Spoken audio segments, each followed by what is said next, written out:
Hey everyone, welcome to the 2021 Solo Print and Play Contest audio chat. I'm your host Andy, and I'll be speaking with designers who are participating in the contest on Board Game Geek. Today, we'll be talking with two designers behind the game Glitch Pixel, Chris and Matt.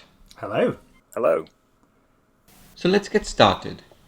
I'd like the two designers to introduce themselves and tell the listeners something about their background and more about their board game experience. We can start with Chris. Hello, I'm Chris Kingsnorth. People might know me online as Tabletop Apprentice. I am based in Nottingham in the UK, where Robin Hood lives, and I've been part of the game community, I suppose, for the past 3 years or so. Initially just making designs myself, and then the thing that I arranged, which people know me for in Nottingham, is the Protospiel in Nottingham, which is a game playtesting event for game designers. I've been entering contests for a couple of years now and found them really fantastic, and one of those has been the solo print and play. So yeah, that's kind of my background. I'm excited to talk to you, Andy. Likewise, Chris, likewise. Let's move on with Matt. If you could introduce yourself. Hi. Yeah, my name is Matt. People know me more likely as One Player. I am in Seattle, Washington, in the United States, but I grew up in Sheffield, in the UK. So that's how me and Chris are able to speak the same language and make make the same English references that we do. Yeah, I've been into gaming for a while. Solo gaming primarily for probably about 3 or 4 years. The One Player channel has existed for a couple of years, where I play solo games primarily, and yeah, I think that's probably where people know me the most. But I've entered a couple of contests on BGG, not too many, but starting with last year's PNP contest, which was a lot of fun. Chris, with your game Hatchlings, what was your experience like? Yes, yeah. So last year I entered with a game called Hatchlings, which was sort of a semi-abstract hex drawing, ship infesting solo game. And during the contest last year was when I actually first digitally met Matt, who entered as well with his game. Matt, how did you find the last year's contest? My game was Nine Circles, which was a dice challenge based descent into hell, for want of a better word. So just really simple, single page, 9 challenges, pass them all and you win. And yeah, it was but I also ended up covering Chris's game, because I was doing video playtests or video playthroughs, and ended up covering Hatchlings, which is actually probably one of the first videos that I produced from the contest, and had a lot of fun. So Yeah, the contests in Board Game Geek are really fun. I mean, the biggest thing in there is the community involvement and how everybody tries to help the other designers to get the best games out there. So, what was your kind of drive to get back into or to participate in this contest once again? So from my point of view, it was that I design games occasionally with someone called Rob Sparks. He's a game designer I do a podcast with. He's got a published game called Tinder Blocks, and he has entered quite a few contests, especially mint tin contests on BGG, and he kept telling me how it was a really good way to, get in there, get feedback on your designs, and force yourself to finish them. And for a long time I was like, yeah, but it's very scary and I'm going to not do that. But then I decided to take the plunge last year when I saw the solo print and play one, and I thought, well, I'm going to have to do it at some point. And so that's kind of my into it was, I've got to do it at some point. Let's just jump in and have a go. And I had an idea that fitted with that. So yeah, that was my impetus to get involved. and then for me last year, Veselko Kalava reached out, who's a big PNP advocate. There's a lot of PNP on his channel on YouTube. And he reached out and asked if I'd be interested in covering some of the games, because he knew that there was going to be, probably some future smashes. So he asked if I wanted to kind of cover some of the games with him and do some playthroughs and, just kind of make a bit of a collaboration. And so we ended up getting a team of about 4 or 5 of us together to cover the games. So someone will have covered your game, but I don't know if it was me. But so we ended up covering all the games from last contest, and as part of the fun, I was like, well, I mean, I might as well throw my hat in the ring. And I had never designed a solo only game either. I designed some solo modes, but that was my first real solo from the ground up game. So it was a really good experience in that regard.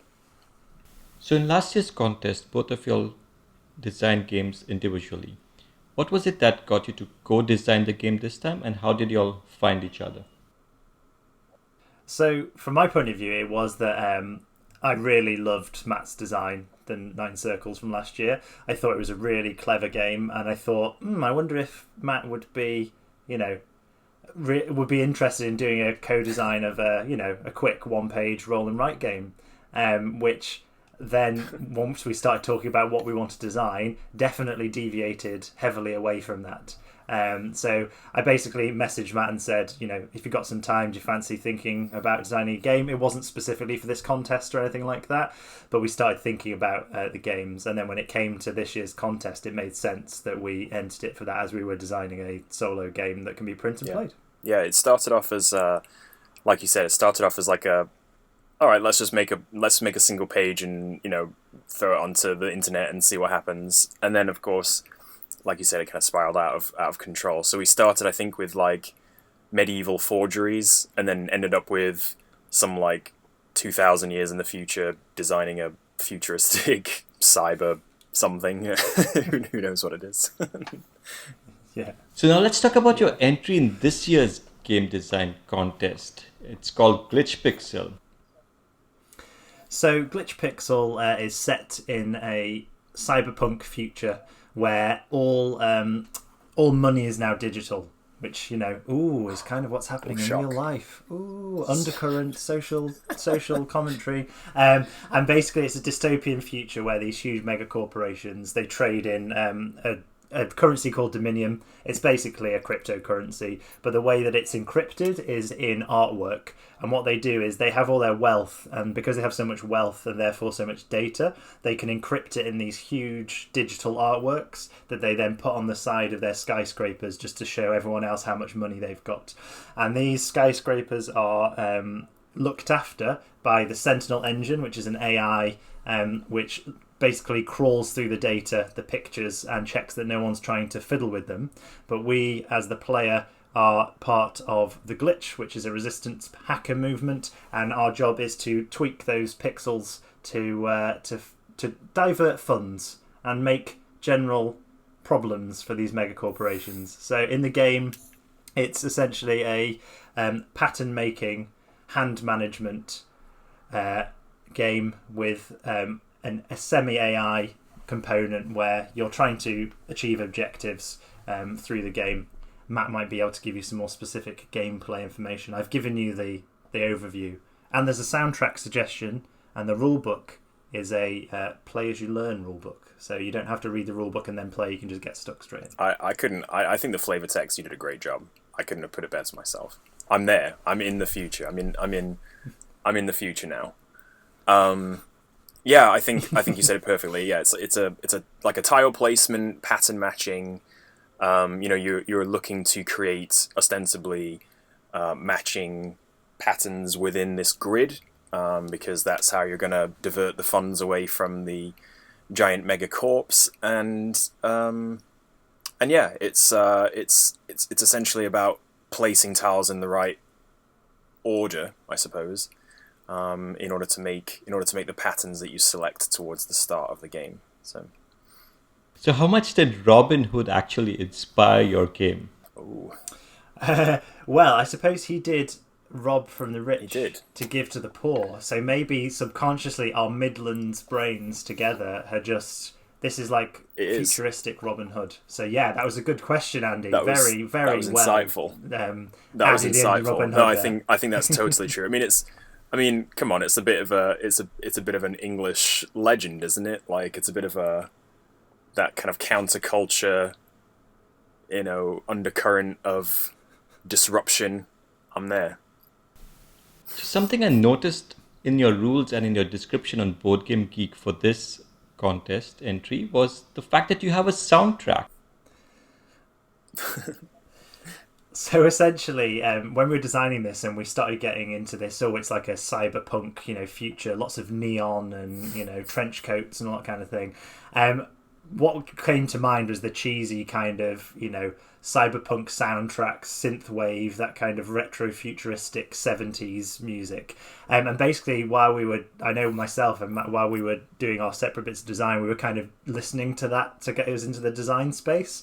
So essentially what we've done is we've collated some playlists of that kind of music. There's a chilled one and a more energetic one. So if you're playing the game and you want to get that flavour, you can just go to a Spotify playlist and just get the vibe of the game, just to give a bit extra flavour to the game. Really. So does that make Glitch Pixel one of the first games with its own unique soundtrack?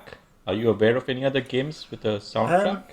There probably are ones. I know that Breakdancing Meeples, the game by Ben Moy, has an app where it plays appropriate breakdancing music while you throw the meeples around. But ours may be the first with a futuristic cyberpunk element. But I can't claim that to be 100% true. Sources may need to be cited. I'd say there's a possibility. There's limited other synthwave playlist related games. I would have to suggest, but again, not verified fact. Yeah. We can all agree that we can give Glitch Pixel that honor then. That's it. Copyright infringement claims coming in shortly. Even though it's not our music. Yeah, we didn't design this music. When we say soundtrack, Matt hasn't been in his boiler room just synthing it away for hours on end. I do like the thought that he is, though.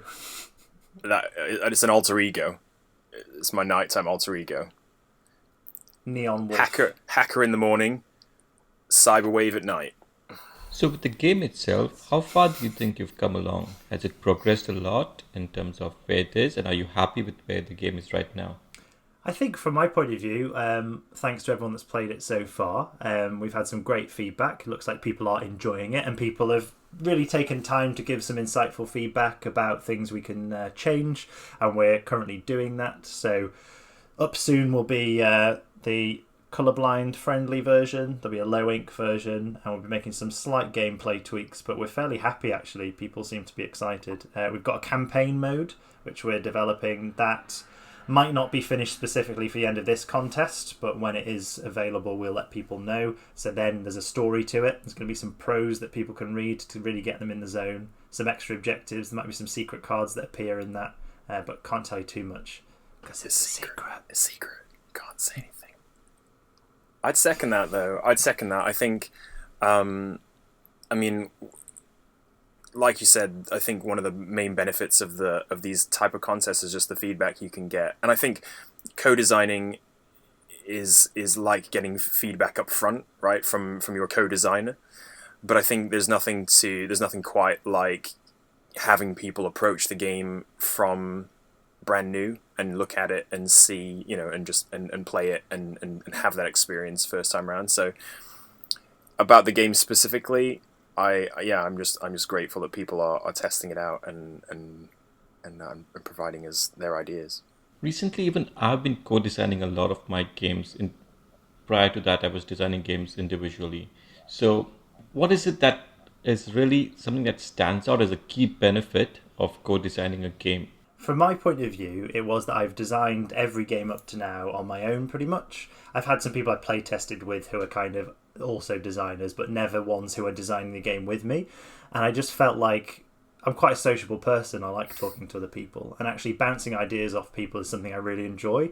And also when it's somebody that I know has designed games that I like, it's nice to work with somebody whose chops have been tested. So that's why I reached out to Matt. So from my point of view, that's why I felt that co-design was helpful for me. Matt may say otherwise. From my point of view, my chops are completely untested.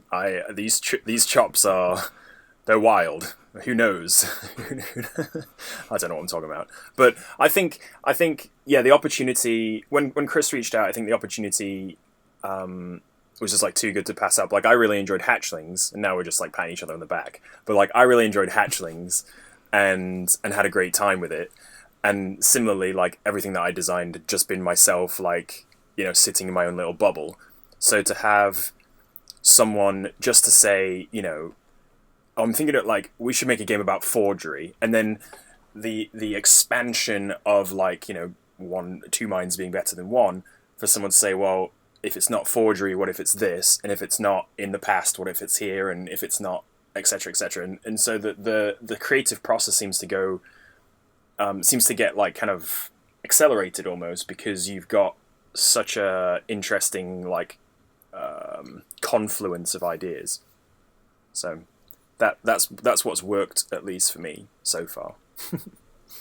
And now, on the other hand, we also have to think about some of the, I would say, disadvantages of co-designing. And in your case, could be down to the time zone difference. Is there anything else that you think you need to be aware of? So time's definitely the one for us, but actually it's not too bad. So early evening for me is early morning for Matt. So I feel he gets probably the raw end of the deal. Lots of coffees are brewed at the beginning of our design meetings. Other disadvantages or difficulties, I'd say it's just about being organised. So I think these days, especially the past year, where now everyone's a lot more proficient at using like the video conferencing software, using things like Google Drive is invaluable. We have spreadsheets that we can both see. We, you know, both editing the rule book live so we can see what each other's doing. I think that is a challenge, but as long as you're organised and you kind of say we're going to focus on this today and do that, actually, I think for me it's been easier than designing a game on my own. And it gives you some accountability. Being in the contest gives you accountability, but having a co-designer that you're going to meet in a week gives you that short time frame accountability, which is so important with this kind of thing. Yeah, I'd second that totally. I think knowing that like I've said I'm going to do this and I like this person, so I don't want to make them mad. Like I've said I'm going to make this change, and so now I need to do it, rather than like, no, I'll just wait, or like I'll push it off, or, you know, I can do it later, whatever. So I think that definitely is part of it. I think one of the challenges for me is that I think not necessarily you've got better software, you've just got different software. So I use Photoshop, you use Affinity, and so like getting them to talk, or feeling like I'm useful enough to be able to like jump in and be like, oh, I can handle that. Where I'm like, well, you probably handle it better because, you know, you've got all the files or whatever. It's certainly something. I'm the holder of the files. Chris, the holder of the files. But then, that's it. But again, with Google Drive, that's a great thing these days. You just have them in a folder that both can get to. So actually, if you are co-designing with somebody else, set that up at the very beginning. Yeah. Have a shared file you can both get to. If you have ideas, you can whack them in there. The other person can see when you make comments and stuff, and that's just such a good idea. Something I didn't used to do. Didn't used to use Google Docs and Drive. It was all about the Microsoft Word, but actually, it's so much better. You got version control. If you make a big mistake, you can roll it back to a previous version. So yeah, definitely the way forward, I think, personally. Yeah. Here's one question with regard to the solo games. What, according to you, makes a solo game a great solo game? Let's start this time with Matt. I think that's a good question. I mean, there's lots of different solo gamers, I suppose, isn't there? Like, just like there's lots of different gamers, there's lots of different solo gamers, and some people are looking for casual experiences, some people are looking for really in-depth experiences and storytelling, and some people are looking to just be crushed over and over again with a 90% loss rate. And I think if you can either, I suppose, you try to appeal broadly enough to like each of those people where they can have those experiences and it works, or you really choose your audience and try to like, I'm going to make a game that is just punishing, or I'm going to make a game that is just a really nice casual experience. I suppose Glitch Pixel is maybe somewhere in the middle. I don't think it's very punishing, but I think it's relatively I feel engrossed when I'm playing it, but I also feel relatively casual about it. Like I can put on some synthwave and just like have a nice time. So I forgot what the question was, but I think what makes a good solo game? Tension and decisions. The feeling that you've made a good decision anywhere in the game state, I think, is paramount. Yeah, that's what I'll leave it with. So from my point of view, Matt's played way more solo games than I have, so he was definitely the person to ask first this time. For me, I like games that have a puzzle to them. Now, not everybody likes that, but I like puzzly kind of games, and by that I don't mean that there is a fixed outcome that's always the same, like a jigsaw kind of puzzle, but a puzzle in that you can kind of see where you're aiming for, and you're trying to get there on the way. So things like Glitch Pixel, Hatchlings, when you look at the designs I've done, they are puzzly kind of games, and for me that's what I like. I like story as well, and I kind of try and add in theme via different routes, which is something we're trying to do with Glitch Pixel. So if you can have a game that's puzzly, has a nice theme you enjoy, and you can make the person playing it feel clever and powerful, I think that's one of the key things. Now that we're nearly at the end of this chat, would you like to give some advice to some of the aspiring designers who may be listening to us? I would say that I very much put myself in that group. I'm by no means a veteran designer. I'm still at the beginning of my design journey.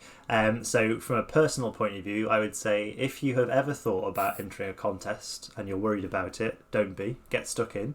You will get feedback. It will be honest because it's not your friends and family, and you will know whether your game is worth pursuing, it's a win-win, because either you'll find out it's not and save yourself a lot of time, or you'll find out it is and you'll then get the backup to continue with that. So my advice is to just put yourself out there, which for an industry that generally people are, maybe more introverted than in some other industries, I understand that's difficult for people, but actually making that step can be a really big improvement in your game design life. I think you're totally right. I mean, coming second in this conversation is tough because I just agree with everything you say. But I think yeah, I honestly just do it.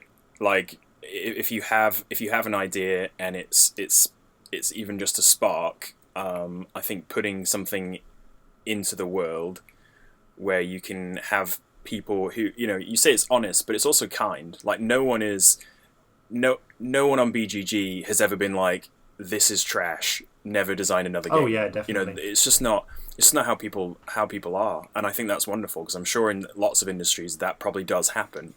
so I think don't be afraid to engage. Definitely. And I think contests are great. It's a great place because you've got this kind of enclosed space in which people are all working towards a similar goal. So you're not throwing it out there and asking people to do something they wouldn't normally be doing. Everyone wants to play games, and everyone usually in these type of contests has a passion for it, and so that shows through in people's feedback, and it shows through in people's conversations. Where they'll the thing I love is like people compare your game to a game I've never heard of, and then I can go and play that game and get better ideas for other games. I think it's that kind of what is it, it's like a chamber of just like positivity and ideas and creativity, and I think it's just invaluable to the process. With that, we'd like to end this chat session. It was a pleasure talking with you, Chris, and with you, Matt. I wish you good luck in the contest. Thank you so much for joining me today. Thanks very much, Andy. It's a pleasure. Thanks for having us on. Thanks, Andy. Appreciate it. Lovely to talk to you. I will try to have more interesting chat sessions with other designers that are participating in the 2021 Solo Print and Play Board Game Design Contest on Board Game Geek. So keep listening. Thank you.